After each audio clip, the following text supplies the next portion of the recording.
Bonjour à tous. Dans cette vidéo, nous allons expliquer rapidement ce qu'est la méthode DMAIC. Tout d'abord, qu'est-ce que c'est le cycle DMAIC? Ce cycle, c'est une méthode de gestion de projet pour mener à bien, du début à la fin, le développement d'une solution à un problème rencontré. On pourra prendre par exemple un programme sur un serveur informatique qui tomberait tous les jours en panne. Pour régler ce problème, nous allons faire appel à la méthode DMAIC. Cette méthode est un cycle qui est composé de 5 étapes. La définition, la mesure, l'analyse, l'amélioration et le contrôle. Pour le premier point, la définition du projet, il s'agit tout simplement de synthétiser les données et de déduire l'objectif que nous voulons nous fixer avec cette solution. Quel est notre problème? Pourquoi est-ce un problème? Et que veut-on mettre en place comme résolution à ce problème? Le deuxième point est la mesure du problème et de son impact. Nous ferons ces mesures grâce à des indicateurs clés que nous pouvons collecter.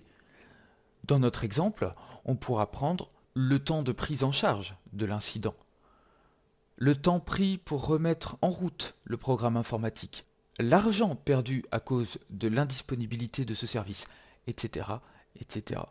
Plus nous avons d'indicateurs clés à analyser, meilleure la mesure sera.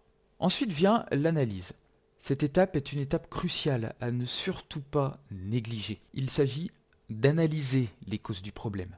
Il faut absolument bien définir pourquoi ce problème existe, car si ce n'est pas fait correctement, il y a un risque de partir sur une mauvaise solution qui ne fonctionnera pas au final, et tout sera à recommencer.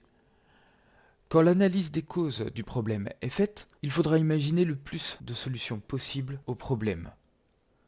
Ensuite, nous essaierons de les classer. Ce qui n'est pas du tout faisable, ce qui est faisable, ou encore ce qui nous semble la meilleure solution, tout simplement. Après ce travail d'analyse vient l'amélioration. Cette étape consiste simplement à retenir la meilleure solution parmi toutes celles retenues à l'étape précédente, puis la mettre en place. Cette étape peut être très rapide dans le cas d'un simple petit script informatique, par exemple. Enfin, le dernier point est le contrôle, qui nous amène à analyser si la solution mise en place est fonctionnelle et efficace. Ce contrôle se fera avec les mêmes indicateurs qu'utilisés pour la deuxième étape. La comparaison avant-après montrera si la solution mise en place est efficace. Cette étape peut prendre beaucoup de temps en fonction du problème et de la solution mise en place.